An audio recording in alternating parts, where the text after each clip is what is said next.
Assalamualaikum warahmatullahi wabarakatuh, sahabat sejuta kisah. Semoga saja Anda masih selalu setia bersama kami, channel yang selalu menyuguhkan cerita-cerita misteri yang menarik untuk Anda simak. Dan kesempatan kali ini kami masih akan melanjutkan sebuah kisah nyata misteri yang berjudul Kembang Larut Ketika Aku Mendaki Karena Ketidaktahuan, part 3. Tak berselang lama, Rizky merasakan ada yang menyentuh bahunya. Rizky termangu ketakutan, melirik sepotong tangan dengan 5 ruas jari. Pada umumnya manusia normal hanya memiliki 3 ruas pada setiap jarinya. Tapi yang ini sampai memiliki 5 ruas jari dengan kuku yang cukup panjang. Aroma sepuhan wangi melati tercium menyengat dan membuat Rizky melengus menutup hidungnya. Dari arah belakang suara berat itu kemudian terdengar di telinga Rizky. Aweh, aweh. Terdengar seperti aweh atau mungkin jaweh. Anehnya, tubuh Rizky kaku tidak berani bergerak, sementara anak-anak perempuan itu terus tertawa seperti sengaja menertawai Rizky. Mereka terus-menerus menunjuk Rizky. Saat itulah hal yang tidak pernah diduga-duga dilakukan oleh Prio. Pemuda itu menoleh ke belakang, wajahnya pucat. Prio kemudian berlari tunggang langgang naik ke atas sendirian. Tak peduli apapun yang ada di hadapannya, Prio berlari sendirian melewati Koco, Putri, dan Andris. Rizky yang melihat peristiwa itu kemudian sadar kalau aroma melati yang ada di belakangnya sudah lenyap. Rizky kemudian berdiri dengan gestur yang sadar kalau Prio dalam bahaya besar. Ia kemudian berlari menuju ke tempat Tika. Dia mengingatkan kalau Jaweh saat ini sedang mengejar Prio. Lika yang mendengarnya nampak terkejut, wajahnya pucat pasi. Dia kemudian berkata, "Tidak akan selamat." Lika kemudian menarik tangan Rizky, membawanya mendekat ke arah yang lain. Putri nampak bingung kenapa tiba-tiba Prio berlari seperti itu. Dengan wajah datar, Lika berkata, "Cepat, ayo kita pergi ke pos keempat." Putri hanya diam. Dia sadar ada yang tidak beres. Sementara Rizky melihat di atas dahan-dahan pohon semakin banyak anak-anak yang duduk menggoyang-goyangkan kakinya. Mereka masih menertawai Rizky. Koco dan Andris pun terpaksa memimpin di depan sebelum aroma itu kembali diikuti suaranya. "Kih, kih, kih." Rizky berkata kepada Lika, "Nyai kembali." Mendengar itu, Lika mengangguk dan semua orang yang ada di sana berlari sekuat tenaga. Rizky pun melakukan hal yang sama. Sayup-sayup suara wanita tua itu tertawa semakin keras, sampai membuat Rizky bergidik ngeri melihat sosoknya yang merangkak. Sembari berlari, Lika berteriak kepada Putri, "Dia ada di pos keempat kan?" Putri mengangguk sembari berkata, "Iya, Nyai nggak akan berani masuk ke sana. Soalnya sudah beda wilayah." Koco yang berlari paling depan ikut berteriak, "Sebenarnya kita itu kenapa harus lari? Seumur hidup aku nggak pernah mendaki tapi lari, kayak maling yang dikejar-kejar." Rizky dan yang lain tidak peduli. Mereka saling berlari meninggalkan satu sama lain.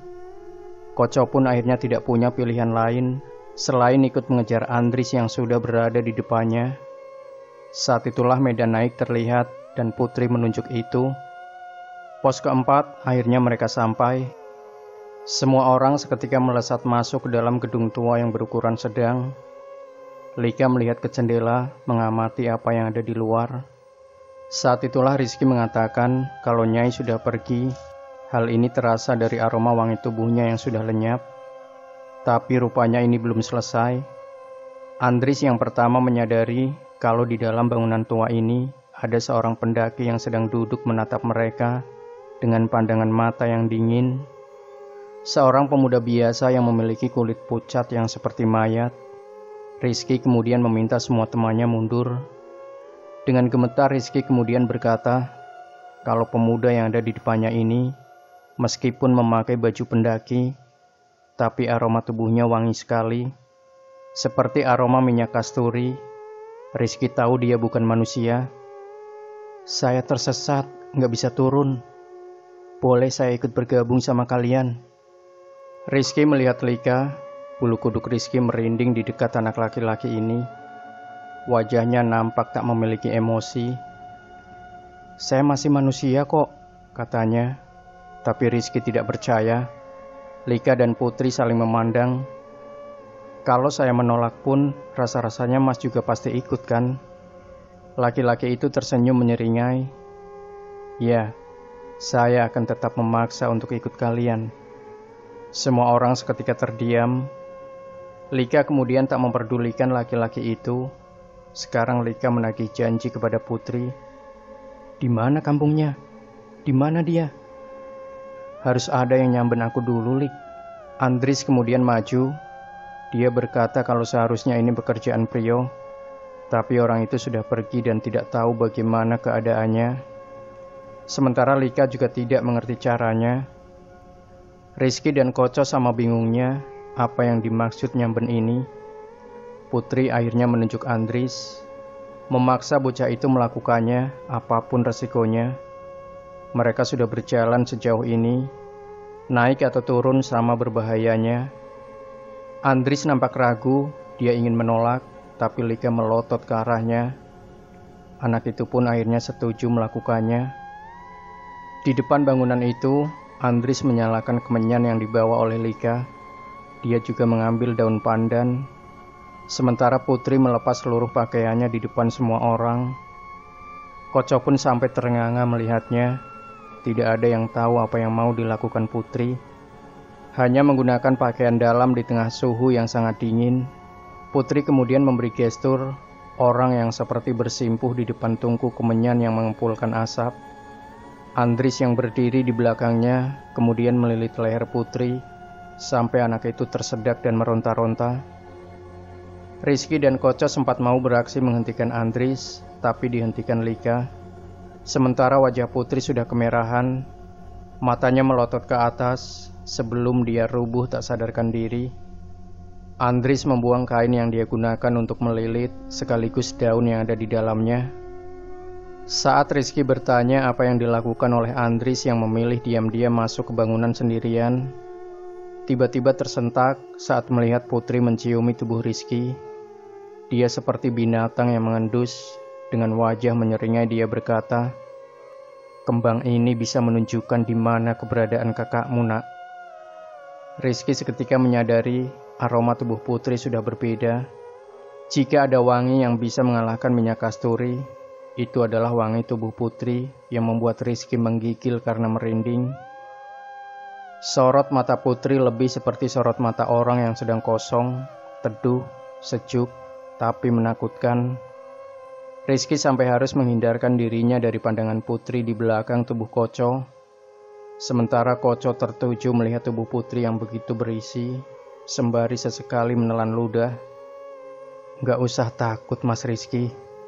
Saya gak ada keinginan buat makan kamu, walaupun aroma badanmu manis." Rizky melihat Lika, anak itu hanya melihat Putri dengan ekspresi yang dingin. Tak lama kemudian Koco yang baru sadar dari lamunannya menyuruh semua orang masuk ke pos bangunan. Putri berdiri bersama dengan Lika, mereka seperti sedang berbicara. Lagi-lagi Rizky mendapati tingkah Putri yang sedikit aneh. Sesekali mereka seperti sedang melihat ke arahnya. Rizky merasakan sesuatu yang tidak mengenakan di dalam tubuhnya. Dia masih belum tahu apa itu. Andris duduk di pojok sembari menekuk lutut. Sejak apa yang tadi dia lakukan kepada Putri, bocah itu seakan memilih menyendiri jauh dari semua orang. Sementara Rizky masih bersama dengan Koco, duduk sambil mempelajari situasi. Kecuali Koco, matanya tidak berkedip melihat Putri. Anak itu cantik loh aslinya. Tapi ya kok sedikit gak waras. Masa dingin-dingin gini pakai pakaian kayak gitu? Ujar Koco kepada Rizky. Dari semua orang yang di sini, Koco memang yang paling tidak peka. Temanmu ada yang menggantikan. Seorang perempuan yang sangat cantik, tapi rupa aslinya hancur sampai tidak terkira. Rizky terhenyak, ucapan itu keluar dari pemuda asing yang ada di sampingnya. Rizky baru sadar kalau ada pemuda ini sejak tadi. Terkadang hawa keberadaannya samar. Bohong kamu. Anak cantik itu kok dibilang hancur. Kepalamu itu yang remuk. Pemuda itu hanya tersenyum kepada Koco. Siapa nama Anda? Pemuda itu melihat Rizky, melambaikan tangannya meminta Rizky mendekatkan telinganya. Koco yang melihat itu sedikit kesal dengan tingkah laku orang yang gak jelas asal-usulnya ini. Setelah pemuda itu selesai berbisik, Rizky nampak pucat. Koco menyenggol badan Rizky. Saat itulah bocah itu baru sadar. Koco memberikan gestur apa yang dibisiki oleh orang aneh yang ada di samping mereka ini. Ketika Rizky melihat pemuda itu lagi, satu jarinya berdiri tepat di depan sudut, seakan memberitahu agar Rizky tidak mengatakannya. Lika menyingkir dari hadapan Putri. Ia mendekati Andris, dan lagi-lagi mereka seperti sedang membicarakan sesuatu. Putri yang sendirian kemudian menoleh melihat ke arah Rizky. Ia tersenyum menyeringai, lalu dengan tenang berjalan mendekati Rizky. Koco masih tertuju pada tubuhnya. Jancok, anak itu kesini. Ada apa ini? Kata Koco sambil menepuk-nepuk bahu Rizky. Saat jarak di antara mereka terpaut beberapa langkah, Putri berhenti, lalu melirik pemuda yang juga sedang melihatnya. Ada garis wajah yang jijik saat mata mereka bertemu. Tak lama pemuda itu pergi. Putri kemudian meminta Rizky berdiri. Ia mendekatkan wajahnya sambil berkata, setelah ini, kalau mendung sudah turun, semua jalan lagi ya. Kampungnya sudah dekat. Kamu dan Lika harus mau menjamin anak-anak ini. Jamin? Rizky bingung dengan ungkapan itu, tapi Lika kemudian berkata, ya, aku dengan Rizky yang akan menjamin. Rizky yang melihat Lika kemudian tak berkata apa-apa. Wajah pemuda yang menyingkir itu sempat menunduk, seperti kecewa dengan keputusan Rizky yang tidak melawan Lika sama sekali.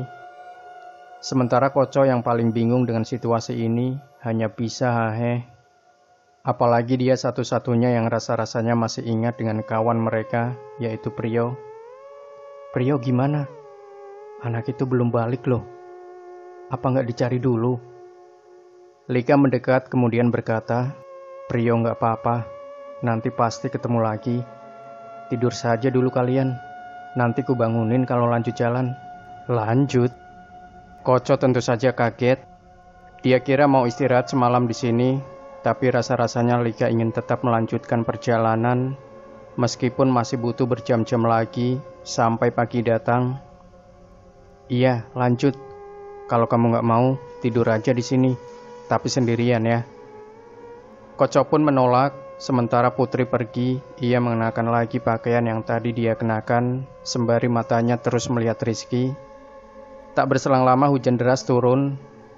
Sekuat apapun Rizky mencoba untuk tidur, dia tidak bisa. Ada sesuatu yang mengganjal, mulai dari jaminan, kemudian bisikan dari pemuda itu yang entah kenapa bisa membuat Rizky bergidik ngeri. Bangsat, kenapa jadi gini setan? Ujarnya. Ketika waktu menunjukkan pukul 1 malam, saat itulah Putri berdiri dari tempatnya, diikuti Lika yang kemudian sadar. Andris dan Rizky pun langsung mengangkat tas mereka. Berikut si pemuda yang sejak tadi menghabiskan waktu duduk di teras pos bangunan. Hujan juga mulai reda. Koco adalah orang terakhir yang dibangunkan oleh Rizky. Meski awalnya bocah sial itu menolak dan memilih tetap tidur, tapi pada akhirnya Koco mengalah dan memaksa tubuhnya untuk menembus tanah berlumpur akibat hujan tersebut. Mula-mula Putri yang berjalan paling depan, sambil berkata dia hanya bisa mengantarkan rombongan ke kampung itu. Jaminan yang sudah dibuat tidak menentukan langkah selanjutnya, tapi Lika punya hutang kepada siapapun yang ada pada diri Putri. Rizky memahami situasi ini. Pemuda itu berjalan paling belakang, seolah menjauh dari Putri. Rizky sesekali mengawasi wajahnya yang benar-benar pucat, matanya cekung dengan bibir kebiru-biruan. Sementara Lika yang berada di belakang Rizky berjalan tanpa peduli apapun. Tanah yang tidak rata dengan kepadatannya yang menggembur menyulitkan medan ini. Beberapa kali mereka nyaris terperosok atau terseok. Di bawah pohon-pohon besar dan tinggi, satu persatu dari mereka mulai merasakan gejala yang aneh. Dimulai sekujur badan mulai merinding. Putri menunjuk bahwa tidak lama lagi semua orang akan sampai di kampung itu. Lebih baik tidak ada yang pergi atau berpencar, karena semakin dekat kampung, akan semakin banyak warganya yang sudah siap menyambut. Barisan pohon-pohon besar itu semakin lebat dengan semak nyaris setinggi badan manusia, menutupi setiap celah dan tidak memberikan kesempatan mata untuk mengeksplor lebih jauh apa yang ada di depan. Lika berjalan semakin cepat karena Putri menambah kecepatan, termasuk si pemuda. Si pemuda yang awalnya ada di belakang, tiba-tiba saja sudah melewati Rizky dan Koco. Tak ada yang tahu apa dan tujuan pemuda ini untuk memaksa tetap ikut. Sementara Koco, dari raut wajahnya sepertinya tubuhnya sedang dalam kondisi yang tidak menyenangkan. Beberapa kali dia bernafas lebih panjang. Saat jarak mereka terpaut sekitar 10-12 langkah, Koco menarik ransel Rizky sebelum berujar, "Jancok, aku kepengen buang air besar." Rizky yang mendengarnya hanya bisa diam sambil menatap Koco nanar. Rizky kemudian melihat ke depan, hanya Andris yang nampaknya menyadari kalau Rizky dan Koco tertinggal. Rizky menjelaskan keadaannya, dengan terpaksa seluruh rombongan pun berhenti. Hanya Lika yang nampak geram melihat kejadian ini. Tak lama Putri mendekat, lalu menawarkan diri untuk mengantar Koco. "Gak apa-apa, ini sudah masuk kawasan kampungnya. Ayo, di situ ada daun rimbun, kuantar." Koco pun setuju, mereka berdua pergi menembus semak belukar yang tidak jauh dari mereka. Rizky yang merasa Koco dan Putri sudah pergi terlalu lama mulai khawatir. Apalagi ia berkali-kali merasa sungkan dengan Lika yang melihatnya dengan sorot mata dingin. Rizky pun berkata akan menyusul mereka berdua. Saat itu Andris menawarkan diri, tapi Rizky menolak. Rizky menyingkirkan setiap daun rimbun yang menghalanginya. Dedaunan ini menyerupai daun muris yang mempunyai dimensi lebar. Terkadang sayatan rantingnya membuat kulit Rizky terasa perih. Saat menjelajah semakin jauh, samar-samar terdengar suara Koco yang mengejan. Sebelum gedebuk, suaranya seperti karung jatuh atau sesuatu yang menyerupainya. Rizky berhenti sebentar menyingkirkan rimbun yang menghalangi pandangannya. Dan lagi-lagi, suara gedebuk jatuh terdengar lagi. Bahkan hingga 2-3 kali dalam satu waktu yang berdekatan. Rizky tidak tahu suara apa itu tadi, jadi dia melanjutkan langkahnya. Ketika melewati satu pohon kembar, di mana di bagian tengahnya terdapat tanah agak menurun, disitulah Rizky menemukan Koco sedang melihatnya dengan ekspresi orang yang bersusah payah mengeluarkan apa yang ada di perutnya. Rizky pun menyingkir ke bagian sisi pohon sambil berteriak, "Kemana Putri?" Suara Koco terdengar, di mana dia mengatakan kalau Putri ada di bagian sisi pohon yang lain. Rizky pun mengerti. Tiba-tiba suara gedebuk itu kembali dan mengejutkan mereka berdua. "Kamu dengar gak sih? Kayak ada suara jatuh." Koco yang ada di bawah menjawabnya, "Dengar, suaranya kayak buah kelapa yang jatuh." "Di mana ada pohon kelapa di tengah hutan kayak gini?" "Lah ya itu, makanya," jawab Koco. Di tengah-tengah percakapan itu, Rizky kemudian melihat benda jatuh itu dari arah tempat seharusnya Putri sedang berada. Begitu pula dengan Koco, suara benda jatuh juga terdengar di belakangnya. Rizky pun berjalan mendekat, melewati bagian tengah tempat Koco bisa melihat Rizky. Dengan langkah kaki pelan, Rizky melihat apa yang jatuh dari balik pohon itu. Saat dia melihat selembar kain yang membungkus, warnanya putih kusam dalam kondisi terbaring karena sama Rizky mengamatinya. Di sana, Rizky melihatnya, wajah manusia yang hitam legam seperti daging yang lama membusuk sedang melotot melihat Rizky sembari menganga lebar. Belum bergerak dari tempatnya, Rizky mendengar suara Koco menjerit dengan suara lantang, "Pocong alas, dadak no." Disitulah Rizky sadar, baik di bawah maupun di atas ranting-ranting pohon, nyaris seluruh tempat ini dihuni oleh puluhan, bahkan mungkin lebih, sosok pocong yang memiliki bentuk tubuh dan ukuran berbeda-beda. Wujud mereka sama, dengan kulit wajah nyaris hancur seperti daging dicincang hingga merah hitam. Saat itulah Putri datang dengan yang lain sambil berujar, "Aku salah, ini ternyata sudah masuk kampungnya. Tempat yang dipakai Koco buang air besar, itu tempat yang paling tua berada. Tempat dia yang membutuhkan jaminan tadi." Rizky menoleh melihat Koco yang sudah kocar-kacir, di mana di belakangnya ada wujud familiar yang Rizky kenal. Seonggok pocong dengan kain berwarna hitam legam, hanya saja ukurannya 7 kali manusia normal. Ciro lupat, mulih siji ninggal papat. Koco berlari sembari kedua tangannya menarik celananya. Ia menuju ke tempat Rizky dan yang lain sedang berada. Sontak semua orang menutup hidung, tapi Koco segera mengelak. Dia bilang kalau meskipun dia baru saja membuang air, tapi tidak sebau itu sampai kalian semua menutup hidung. Sayangnya tidak ada yang menggubris apa yang dikatakan oleh Koco. Mereka menutup hidung bukan karena bau tai dari pantat Koco, tapi dari bau aroma yang keluar dari badan sosok besar. Tinggi berwarna hitam yang membuat Rizky merasa badannya menggigil. Benar, kalau sejak tadi Rizky mencium bau wangi yang seperti kasturi, maka bau yang keluar dari badan mengerikan dari sosok pocong yang ganjil ini sangat busuk. Lebih busuk dari bangkai mayat 19 hari. Bahkan Lika sampai mengalihkan pandangannya. Anehnya, tak lama kemudian Koco baru mencium bau itu. Terlihat dari gestur wajahnya yang bingung. "Cok, bau apa ini? Masa dari pantatku?" Hal ini juga terjadi pada Andris, kecuali Rizky, Lika, si pemuda asing dan tentu saja Putri.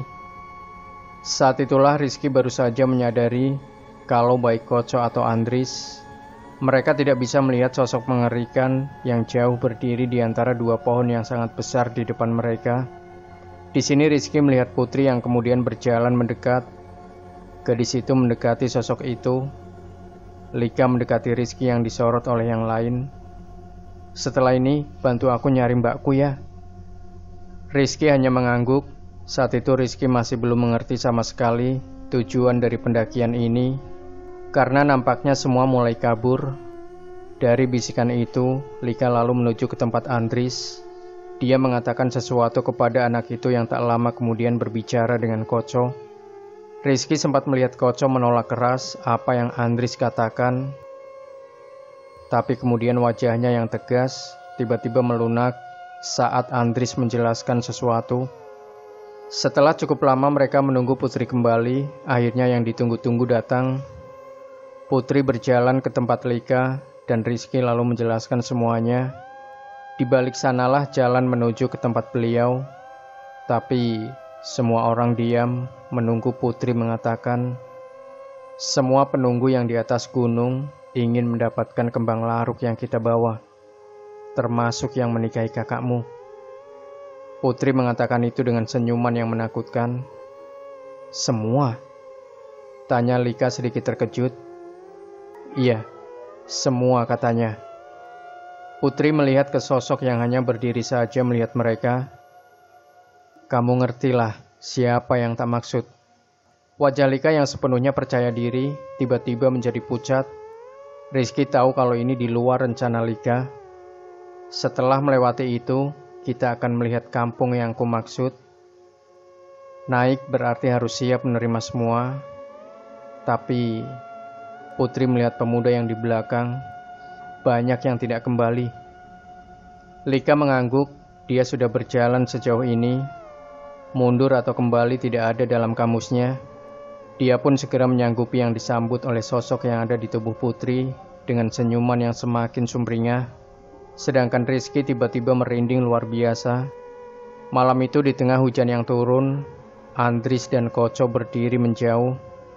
Sementara Putri berjalan lebih dulu diikuti Lika dan Rizky. Sementara si pemuda berjalan terakhir, seperti yang Lika katakan. Andris dan Koco berhenti sampai di sini, sedangkan 4 yang lain melanjutkannya. Belum pernah rasanya Rizky mencium aroma yang sebusuk ini saat dia berjalan mendekati sosok yang benar-benar luar biasa besar. Konon, Putri memanggil sosok itu dengan nyepuh. yang paling dituakan. Putri atau sosok yang di dalam Putri juga sempat menanyai Rizky apa yang dia ketahui tentang gunung dan semestanya. Rizky menjawab untuk mendaki dan melihat apa yang ada di bawah mereka sebagai ucap syukur, dan sosok yang ada di dalam tubuh Putri tersenyum. Pengetahuanmu tentang gunung ternyata kecil ya. Di gunung ada sesuatu yang bahkan kamu tidak akan pernah mengerti. Mereka semua melewati jalan setapak yang diapit pohon tempat sosok pocong hitam yang berbau busuk itu berdiri. Di sekitarnya nyaris ratusan, bahkan ribuan pocong-pocong lain mengawasi keberangkatan mereka, atau mungkin kepergian yang tidak akan menemui jalan pulang. Kalau pernah mendengar di pedalaman jauh di dalam alas, di atas tanah yang terus naik, fajar seharusnya tiba. Tapi di sini, saat kaki itu berpijak di atas bebatuan berlumpur dengan banyak sekali pohon dan semak belukar, saat itulah Rizky sadar di tempat ini pagi tidak pernah ada. Udaranya begitu dingin, nyaris menusuk tulang. Sejauh mata memandang, rumput setinggi mata kaki diinjak basah. Banyak sekali akar pohon meliuk sepanjang perjalanan. Suara gemerisik daun saat tertiup angin menambah atmosfer kalau Rizky sudah berada di satu tempat yang lain. Lika yang pertama bertanya, "Di mana Mbak Kuris?" Rizky tentu saja bingung. Dia tahu Lika membawanya ke sini untuk mencari kakaknya. Tapi Rizky benar-benar tidak tahu bagaimana cara menemukan kakak Lika yang wajah dewasanya saja belum pernah dia lihat. Tapi sayup-sayup dari sela-sela pohon, Rizky melihat banyak sekali sosok manusia yang saling mengintip. Saat Rizky melihatnya, wajah itu akan bersembunyi. Saat Rizky tidak melihatnya, wajah itu mengintip. Anehnya, nampaknya hanya Rizky yang tahu perihal ini. Semakin banyak pohon yang ada di sekitar Rizky, semakin banyak sekali wajah-wajah manusia, laki-laki, perempuan, nenek-nenek, anak-anak. Mereka semua mengintip dan bersembunyi sembari melemparkan suara tertawa kecil yang membuat bulu kuduk berdiri. "Nak, coba dirasakan. Coba kamu cium aroma anak ini. Kamu merasakan apa enggak? Ada yang seperti dia di sini?" Putri bertanya. Rizky menggelengkan kepalanya. Dia tidak mencium apapun. Lika lalu membuka isi tasnya. Ia berniat mengambil sesuatu yang ada di dalamnya. Tapi sosok Putri memberi peringatan. "Jangan dulu. Nggak usah memaksakan diri, karena di sini semua bisa melihat. Tunggu sebentar saja." Tapi dasarnya Lika sudah tidak peduli. Di tangannya ada kain yang dilipat. Si pemuda nampak terkejut saat melihat kain itu, namun dia hanya diam saja. Sementara Rizky sejak tadi mendengar suara-suara di balik pohon benar-benar menertawainya. Tempat ini membuatnya kehilangan keseimbangan. Pikirannya seperti pelan-pelan dimakan dan dibuat kacau. Tapi Rizky masih sadar. Dia melihat kain putih yang ada di tangan Lika saat lipatan kain itu dibuka. Rizky melihat 2 butir gigi rahang. Wajah Putri nampak melotot. Meskipun dia tidak berkata apa-apa, tapi raut wajahnya nampak menolak ide ini.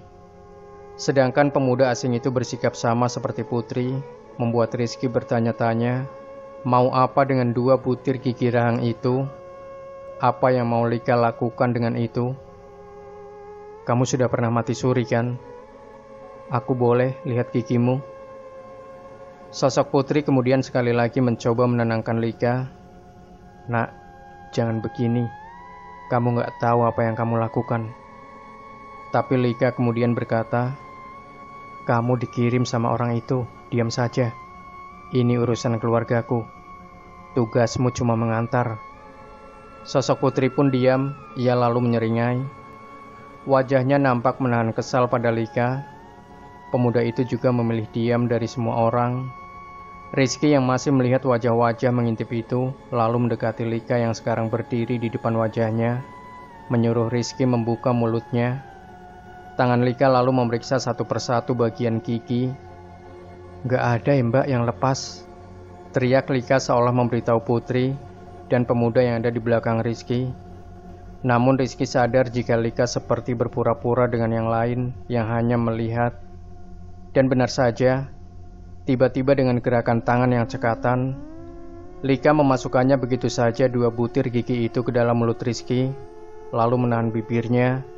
Saat Rizky kemudian menelannya bulat-bulat, Rizky tentu saja terkejut dengan apa yang baru saja Lika lakukan, sehingga refleks tangannya memukul Lika tepat di bagian wajahnya, menghajarnya.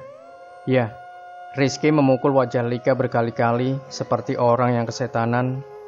Apa yang baru Lika lakukan seperti kelewat batas. Tapi mendadak kepala Rizky seperti dihantam dengan balok kayu. Sakit sekali. Putri dan yang lain tidak mencoba menghentikannya. Rizky hanya tahu wajah Lika berdarah-darah, tapi gadis itu masih sempat tertawa dengan mulut bersimbah darah. Saat semuanya mulai temberam, Rizky sudah jauh dari mereka, jauh sekali, karena dia mencium aroma yang dia suka, aroma tubuh Lika yang kuat. Tapi Rizky tahu itu bukan Lika.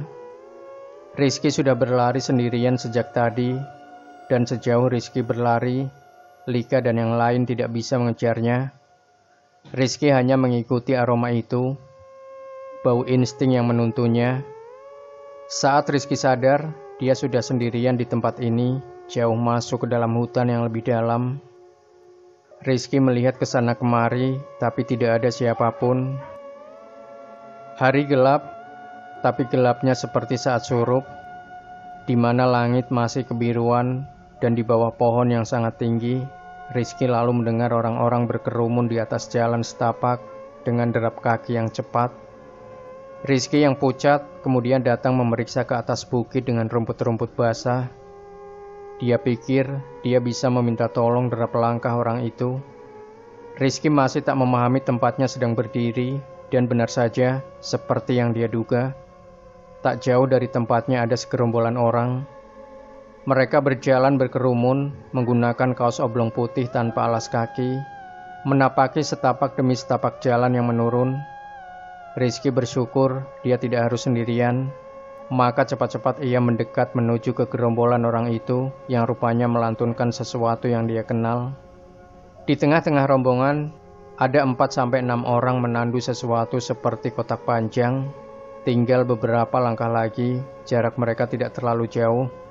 Rizky berteriak sambil memanggil-manggil orang-orang itu. Saat Rizky mulai menyadari kalau rombongan orang itu sedang menandu keranda mayat, saat itulah Rizky berhenti dan menghentikan langkahnya. Sorak-sorai lantunan doa saat mengangkat mayit, seketika Rizky sadari. Namun terlambat sudah karena rombongan itu kemudian berhenti sebelum menoleh bersama-sama melihat ke arah Rizky. Bajingan, umpat Rizky, menyadari jika yang ada di hadapannya adalah rombongan laki-laki berwajah pucat dengan luka seperti orang yang jatuh dari ketinggian. Beberapa bola matanya tidak ada di wajahnya, tapi ada satu kesamaan di antara semua laki-laki ini. Mereka menjulurkan lidah yang sangat-sangat panjang sambil berujar kepada Rizky, "Silahkan, masih ada tempat untuk Anda." Rizky pun tunggang langgang berputar arah sambil melihat rombongan itu mengamatinya. Rizky tahu kalau tempat ini dipenuhi oleh semua yang dimaksud oleh Putri. Pengetahuanmu soal gunung itu masih sedikit ya. Rizky terus dan terus berlari. Dia tahu di atas gunung memang masih banyak sekali hal-hal yang tidak dia ketahui, termasuk apa yang baru saja dia lihat dan segala jenis makhluk yang ada di dalamnya. Namun sekarang dia harus bagaimana kalau Lika dan yang lain saja sudah tidak ada? Di sela-sela langkah kakinya yang semakin tidak tentu arah, tiba-tiba dari kejauhan Rizky melihat seseorang berdiri seperti menungguinya. Putri. Akhirnya Rizky menemukan satu kawannya, atau mungkin tubuh kawannya yang entah dipakai oleh siapa. "Sudah ketemu dengan iring-iringan?" tanya Putri. "Iring-iringan biasanya mengelilingi gunung, naik turun membawa sukmanya orang yang sudah mati. Kamu sendiri tahu kan, di gunung banyak orang yang sudah mati." Putri mendekati Rizky, menciumi aroma badannya. Wangi bener badanmu ya." Jujur waktu itu Rizky merasa tidak nyaman dengan kehadiran Putri. "Gak perlu takut. Aku hanya bertanya kok. Menurutmu Yang mati karena perkara apa ya di atas gunung? Rizky tidak menjawab, Putri masih menunggu. Namun jawaban dari pertanyaan itu kemudian ditunjukkan oleh Putri. Sekarang yang di atas semuanya turun, yang di bawah semuanya naik. Karena apa? Karena kamu. Putri kemudian menunjuk sesuatu di depannya. Di sana sendiri banyak sekali anak-anak sedang berdiri, puluhan atau mungkin lebih dari itu. Mereka berdiri dengan kepala dililit kain hingga darah yang merembas keluar terlihat. Pertanyaanku tadi, jawabannya tumbal. Anak kecil yang kamu lihat sekarang itu mati karena tumbal. Sekarang di sini itu tempatnya orang di antara hidup dan mati. Kamu tahu kalau yang mengambil sukma kakaknya Lika itu yang paling tinggi, dia yang memegang gunung ini. Kamu masih berpikir bisa hidup? Saat Putri mengatakan itu, tiba-tiba dari kejauhan terdengar suara gending gamelan. Pergelaran seperti dimainkan dengan sangat meriah.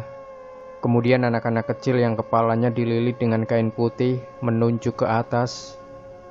Rizky yang bingung menatap Putri yang menyeringai. Tak lama kemudian dia mengatakannya, "Yang dibicarakan sudah datang untuk menjemput dirimu. Kembang laruk yang aromanya mengalahkan bunga suwoko." Putri melihat Rizky, cara melihat gadis itu tak sama lagi. Bibirnya menyeringai dengan posisi badan berdiri tegak. Sementara di belakangnya barisan anak kecil yang setinggi pinggang orang dewasa. Semuanya tertuju ke tempat Rizky sedang berdiri. Putri kemudian menekuk satu kakinya seperti gerakan seseorang sedang bersiap menari. Satu tangannya di atas kepala, sementara tangan yang lain menekuk di samping pinggang. Saat itu terjadi, puluhan atau ratusan anak kecil itu tiba-tiba menunjuk Rizky yang tentu saja kebingungan. Aroma yang belum pernah Rizky cium tiba-tiba saja muncul sekelibat, dan itu adalah aroma yang sama seperti aroma pada selembar kain yang diberikan oleh Lika. Sepertinya Rizka tahu kemana dia harus pergi. Ya, semua pemandangan mengerikan itu seperti merujuk pada satu hal. Mau pergi kemana, nak? Kata Putri. Suara gadis itu sudah berubah total. Kali ini terdengar tipis, tapi terasa begitu mengancam. Putri menggedek-gedekkan kepalanya. Sejak semula kamu itu seharusnya jangan mau naik ke atas gunung, nak. Karena dari ujung mata Putri keluar sesuatu, seperti cairan berwarna merah kehitaman. Putri juga menunjukkan gigi-giginya yang terlihat saling bergemeletak. Darah keluar dari celah-celah gusi. Yang sudah naik, apalagi kalau sudah membawa kembang laruk, gak bisa pulang. Putri tertawa, ekspresi wajahnya seperti seseorang yang sudah kehilangan akal. Rizky juga merasakan ada yang ganjil dengan tubuhnya. Bagian daging gadis itu seperti menyusut sampai sela-sela tulang. Di bawah lehernya nampak menonjol. Ada sesuatu yang terjadi dengan gadis itu. Hanya Rizky tidak tahu apa itu. Tapi yang paling gila dari semua itu ialah Putri kemudian menggaruk wajahnya. Ia terus melakukannya. Awalnya hanya garukan kecil, sambil terus tertawa seperti orang yang sudah sinting. Semakin lama semakin keras. Warna kemerahan kemudian mulai timbul di pipi dan bagian bawah matanya. Tapi Putri terus menggaruknya. Dia garuk dan terus dia garuk. Seluruh badannya juga semakin menyusut hingga di titik. Badan Putri yang sebelumnya berisi, kini seperti tulang kering. Dia kini berdiri dengan leher yang kesusahan menahan batok kepala. Setelahnya barulah tawa itu pecah, dan Putri memuntahkan seonggok daging keluar dari mulutnya. Tak hanya sekali, tapi berkali-kali, dan setiap kali benda berlendir itu keluar. Anak kecil yang ada di belakangnya seperti membentuk gerakan tangan orang yang menyembah. Rizky yang melihat itu bingung. Antara apakah dia harus lari atau membantu Putri yang dari ekspresi wajahnya nampak sedang putus asa.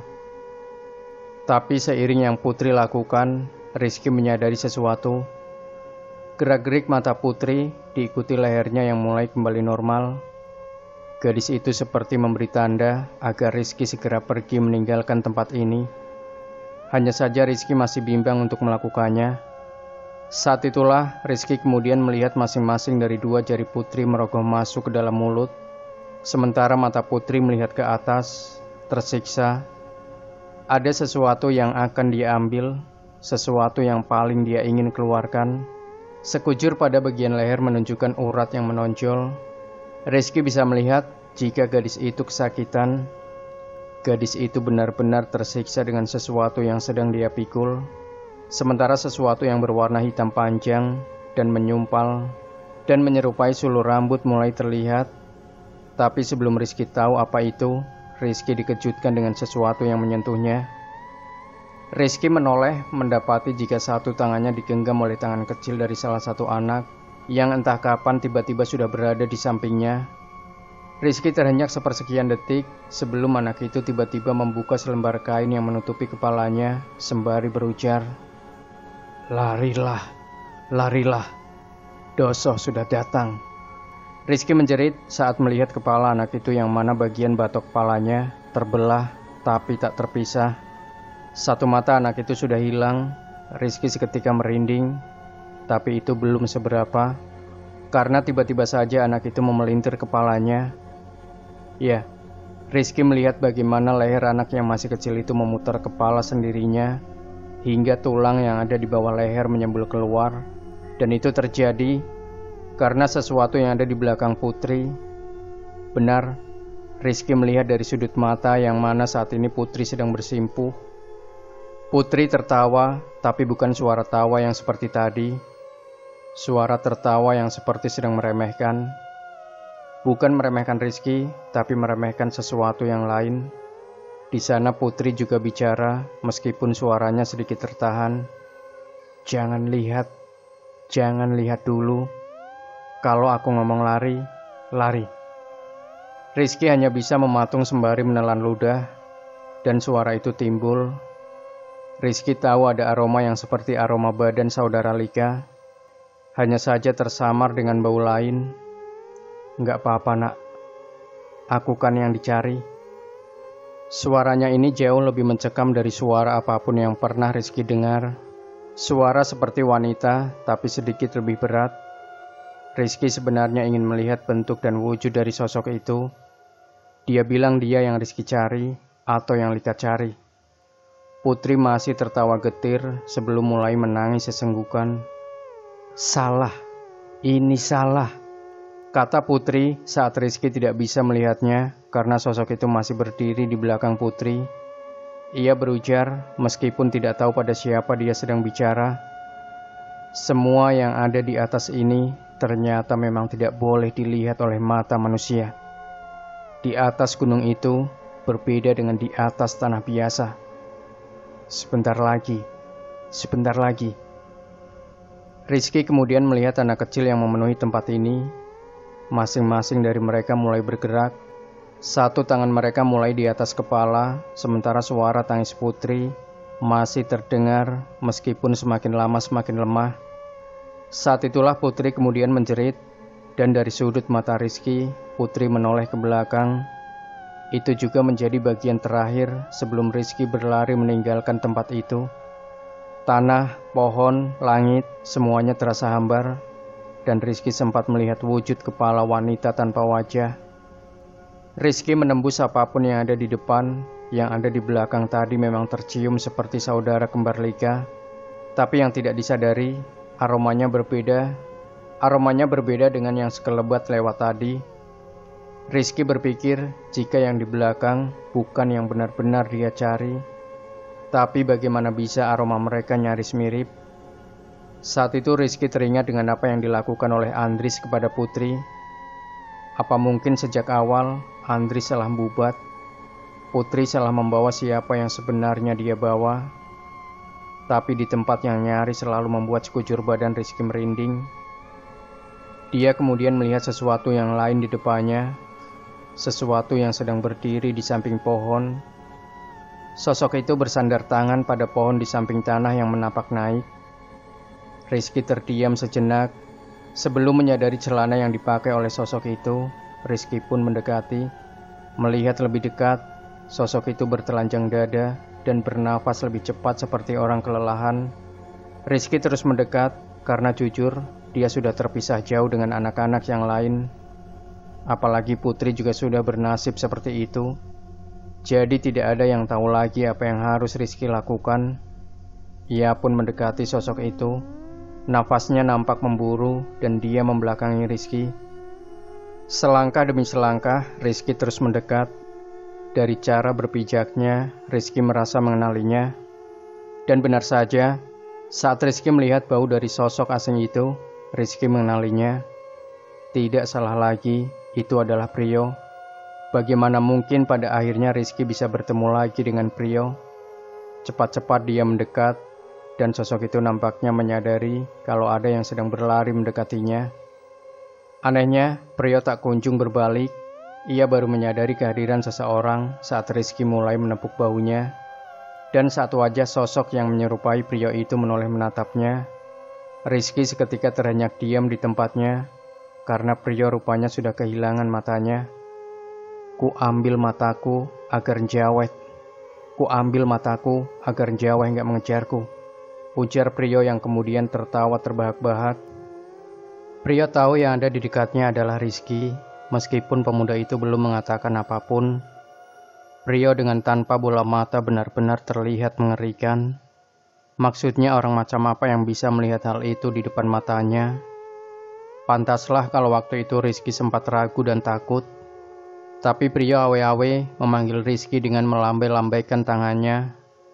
Meski arah yang dia tuju berbeda dengan tempat Rizky berdiri. Melihat hal itu, Rizky merasa kasihan. Pun dia juga penasaran.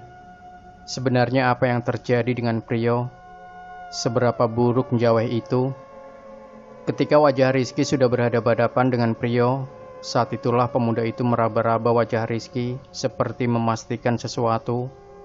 Dengan nafas tersengal-sengal, Priyo mengatakan, Lari mas. Kamu jangan lihat dosa itu kayak apa. Aku salah sudah nuruti Lika. Rizky tentu saja bingung dengan maksud ucapan Priyo. Kenapa anak ini tiba-tiba berubah sikap? Kenapa dia menyuruhnya lari? Kalaupun lari, harus kemana dia? Banyak sekali pertanyaan yang sekarang berkumpul di kepala Rizky sebelum dia mengatakan sesuatu yang membuatnya terkejut. Dari awal Lika itu sudah ingin mati. Kamu, aku, dan yang lain itu sudah dibohongi anak itu. Gak ada keinginan anak itu pengen nolong saudarinya. Murni hanya ingin mati, tapi bapaknya masih memasrahi sesuatu kepadanya. Rizky semakin bingung kemana arah pembicaraan Priyo sebenarnya. Kenapa sekarang orang yang paling pendiam sekarang jadi lebih banyak bicara? Tapi Rizky tidak bisa membuang perasaan simpati melihat kondisi Priyo yang benar-benar berantakan. Sudah. Sekarang kesinikan tanganmu. Ayo, kalau memang harus pulang, mari kita pulang. Aku terpisah sama yang lain. Ujar Rizky mencoba membopong tubuh yang lebih besar dari dirinya. Tapi Priyo benar-benar seperti orang yang sudah sinting. Meskipun dia mengulurkan tangannya dan membuat Rizky harus menahan bobot tubuhnya, mulutnya tidak bisa berhenti meracau. Ia terus berbicara hal-hal yang buruk tentang Lika, tentang kenapa dia mau dibodohi anak yang lebih muda. Dari sekian banyak kicauan dan omong kosong yang keluar dari mulut Priyo, Rizky kemudian tertegun saat Priyo menyebut kalau sejak kecil Lika diperlakukan buruk oleh bapaknya. Sejak kecil saudarinya yang selalu disayang dan dianggap anak. Bahkan Priyo tahu sesuatu yang tidak banyak orang tahu. Satu rahasia kecil yang paling gelap dari latar belakang keluarga Lika. Tapi Rizky benar-benar tidak peduli. Maksudnya dengan kondisi yang sudah terjadi. Mendengar atau mengatakan hal-hal seperti itu, apakah masih penting? Yang harus mereka berdua pikirkan hanya satu, cara untuk pulang. Hanya itu saja. Rizky tidak pernah tahu kemana dia harus pergi, jadi dia hanya membopong tubuh Priyo di atas jalan setapak. Menahan bobot tubuh orang ini benar-benar menguras tenaga. Ketika sejengkal demi sejengkal tanah sudah mereka telusuri, saat itu juga entah kenapa Rizky terbesit pikiran tentang wajah Mbah Kung yang kali terakhir Rizky melihatnya. Orang tua itu tampak kecewa kepadanya. Pikiran Rizky tentang orang tua itu terus-menerus muncul sepanjang perjalanan. Sementara Priyo, di balik keburukan nasib yang sudah menimpanya, Ia masih saja meracau tentang hal-hal buruk, hingga pada satu titik saat Rizky masih berusaha sekuat tenaga membopong Prio dengan susah payah, ia teringat dengan perkataan Mbah Kung kepadanya, "Jangan mudah percaya dengan teman-temanmu." Rizky seketika berhenti. Ya, dia mendadak berhenti dan merasakan jika Prio yang ada di sampingnya tampak berbeda. Entah ini firasat atau apa, Rizky merasakan sesuatu yang tidak beres. Rizky melirik satu tangan Prio yang tersampir di bahunya, melihat ruas jari-jarinya, lalu menghitungnya satu persatu. Tu, wa, ga, pat, ma. Rizky tercekat, dia pasti salah hitung, maka Rizky kembali menghitung ruas pada jarinya sekali lagi. Tu, wa, ga, pat, ma. Rizky menelan ludah, lalu mendengar suara Prio tertawa tepat di sampingnya. Rizky tahu dia tidak boleh melihatnya, maka meskipun suara yang ganjil itu terdengar di telinganya, Rizky membuang muka, dan tangan yang ada di bahu Rizky lalu merengkuhnya, erat sekali, sampai Rizky menahan sesak yang cukup sakit di bagian lehernya. Dia tidak boleh melihatnya. Di lain pihak, Rizky juga tidak tahu cara lepas dari sosok ini yang sekarang hanya bisa Rizky gumamkan namanya. Jaweh, Jaweh, Jaweh. Belum pernah Rizky merasakan keringat yang keluar dari keningnya terasa sedingin ini. Sekujur badan Rizky juga lemas. Di sudut matanya, sebenarnya Rizky sudah sangat ingin melihat wujud sosok ini, tapi bagian lain yang ada pada dirinya menolak. Dia takut akan terjadi sesuatu yang mengerikan jika Rizky melakukannya. Hingga Jaweh atau apapun itu mengendus tubuhnya untuk kali kedua. Sinting. Bukan hanya diam, sebenarnya Rizky sudah mencoba untuk melepas rengkuhan dari sosok yang kini membuat kepalanya menempel pada sesuatu yang terasa lembab. Mungkin badannya atau hidungnya. Rizky tidak tahu, tapi yang jelas aromanya wangi namun lembab. Hanya itu yang Rizky rasakan. Sosok itu tak berbicara, layaknya Nyai yang pernah Rizky temui, tapi kehadirannya benar-benar mengintimidasi. Berbeda, jauh berbeda. Apa memang benar semakin jauh dan tinggi gunung itu, penghuninya semakin ganas, sampai seperti ini? Bahkan Rizky sampai terbersit untuk putus asa saja. Sampai Rizky mendengar sebuah kerikil jatuh atau dilemparkan ke arahnya. Awalnya Rizky tidak menyadarinya, tapi semakin lama, semakin sering bebatuan kecil itu, Rizky masih direngkuh. Dia, sosok ini begitu suka mengendus tubuh Rizky seperti ada yang dia cari pada dirinya. Di situ Rizky melihat kaki. Ya, kaki orang telanjang dengan celana yang pernah Rizky lihat. Rizky tidak bisa memastikan karena keterbatasan. Lehernya tidak bisa memutar karena jika dia melakukannya, pandangannya pasti menangkap bentuk Jaweh ini. Tapi Rizky tahu siapa yang berdiri. Entah apa yang sedang dia lakukan, tapi perlahan-lahan Jaweh melepaskan Rizky. Jadi Rizky hanya bisa meringkuk. Sesak yang dia rasakan kini perlahan hilang, tapi Rizky tidak bisa menoleh. Dia juga tidak bisa berbicara dengan orang itu, orang yang pernah membisik di telinga Rizky. Orang itu yang meminta Rizky kalau berhasil turun agar mengatakan kepada Mbah Kung di mana jasadnya berada. Dia cuma minta agar jasadnya bisa pulang. Rizky yang sejak pertama tahu kalau orang ini bukan manusia, bahkan sejak di bangunan itu wanginya berbeda, dan sekarang dia sudah menolongnya.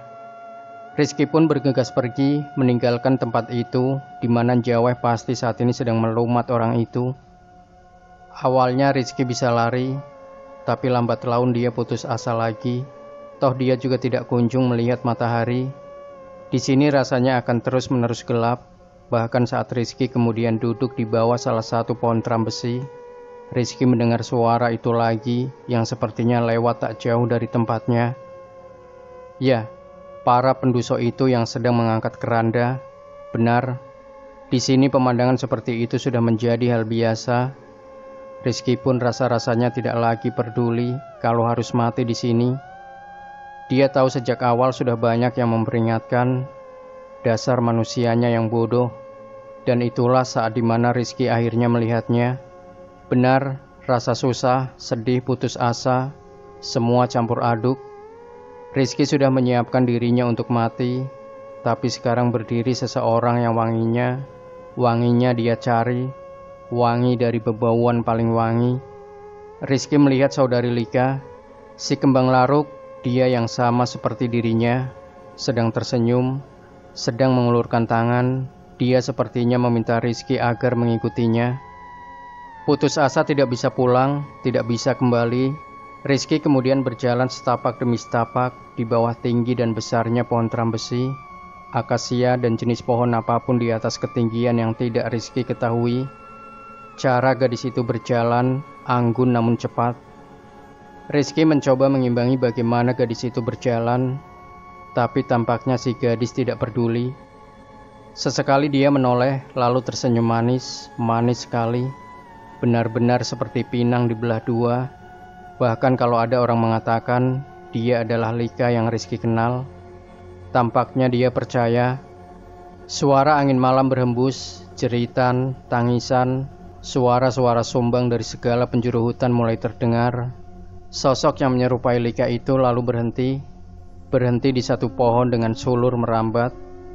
Dia duduk pada akarnya, menunggu Rizky mendekatinya, sejengkal demi sejengkal.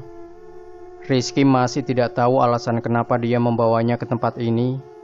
Dengan sabar Rizky berusaha berkomunikasi, mengajaknya berbicara.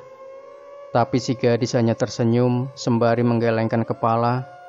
Dia tak bisa bicara, atau dia memang tidak mau bicara. Tak menunggu lama, dia menunjuk sisi bagian lain pohon yang besar itu. Rizky yang tahu perihal tanda ini melakukannya.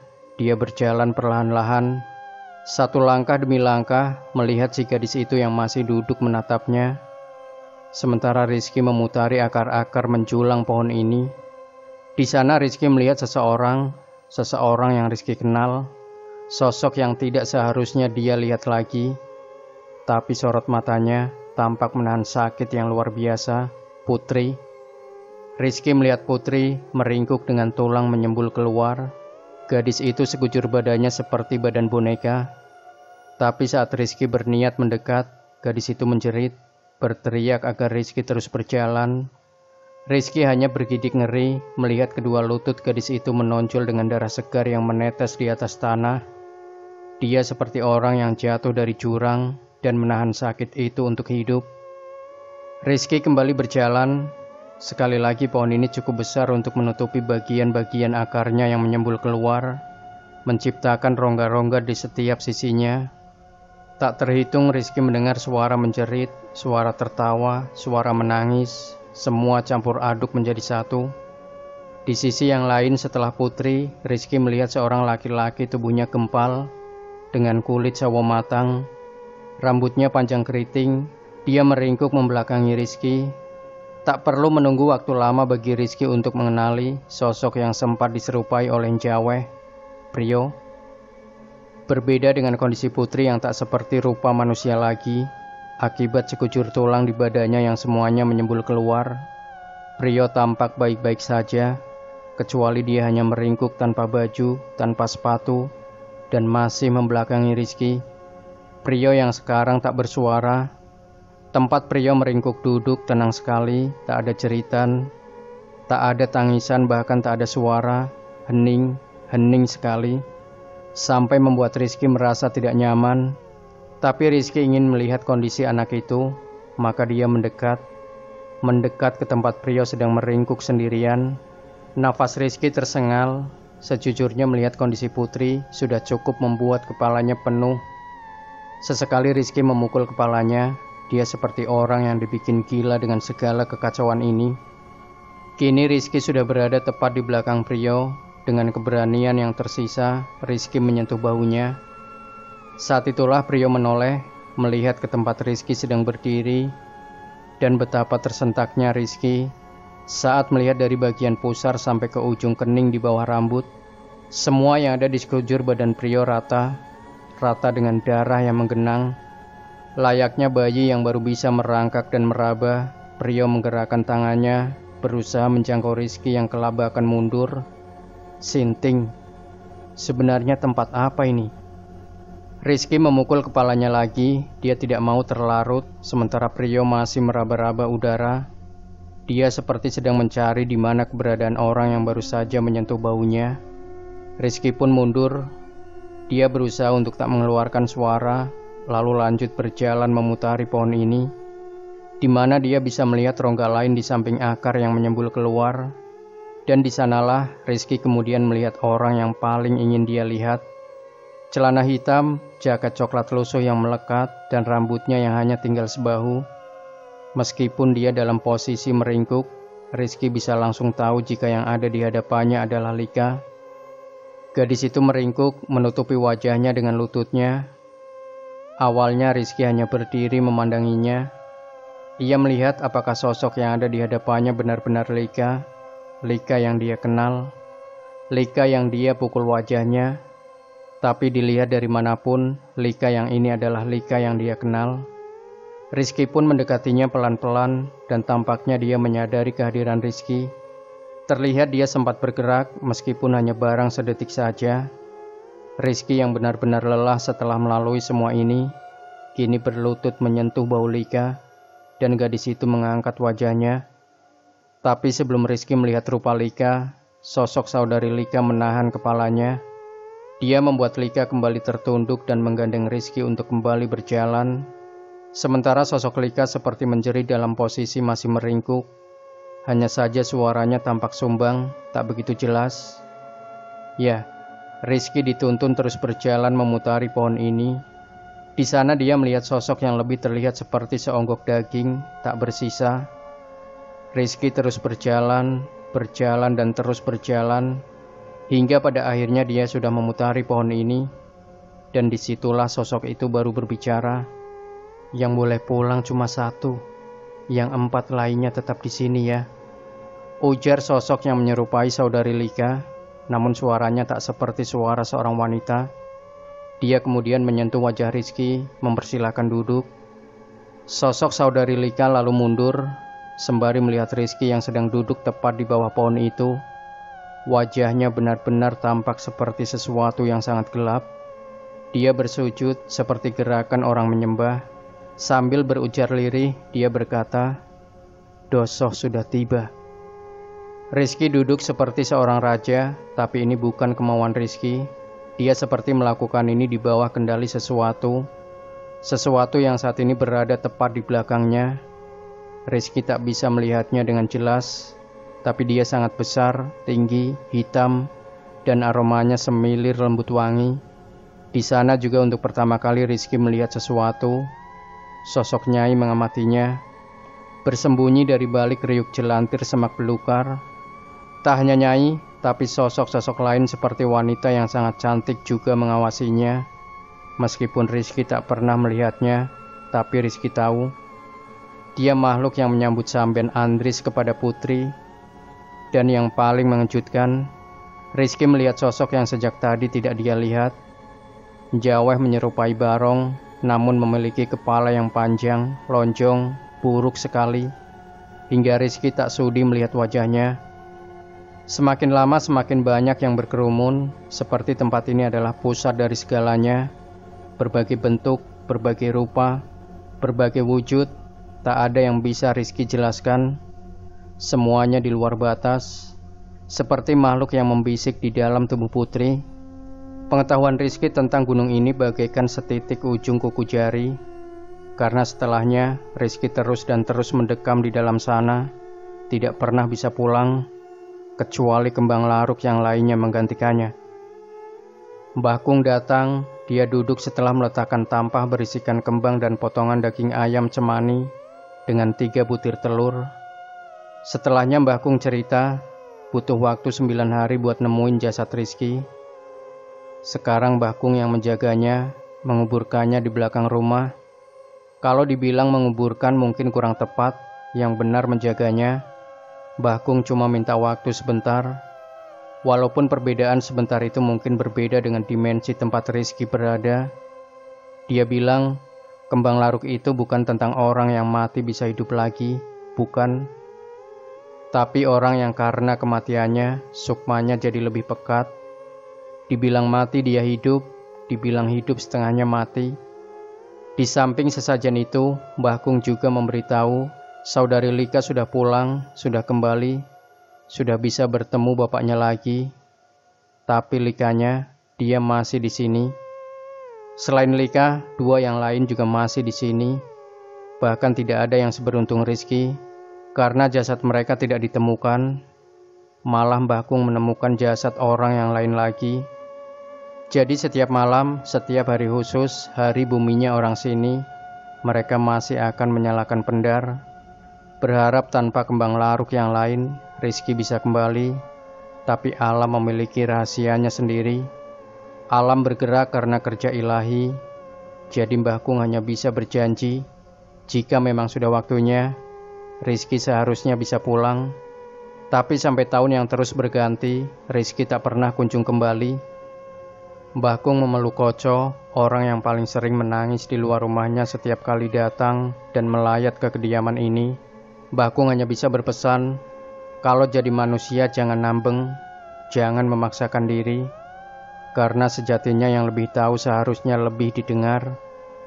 Sejak saat itu, Koco hidup selayaknya orang yang benar dan tahu kalau memang di atas tanah gunung, hal di luar nalar itu memang ada. Mbah Kung juga sudah mengatakan bagian yang tak diketahui Koco, sesuatu yang tak dia ceritakan, dan biarlah menjadi rahasia sendiri yang dibawa mati, yang bisa dia bagikan hanya di mana Rizky dan ketiga kenalannya berada, Lika, Putri, dan Prio, dan bagaimana mereka tidak akan pernah bisa pulang terkecuali si kembang laruk itu sendiri. Demikian sahabat sejuta kisah, akhir dari sebuah kisah nyata misteri yang berjudul Kembang Laruk. Ketika aku mendaki karena ketidaktahuan. Jangan lupa berikan komentar Anda, like, share video ini, subscribe channel Sejuta Kisah, dan kembali nantikan cerita-cerita misteri terbaru dari kami. Wassalamualaikum warahmatullahi wabarakatuh.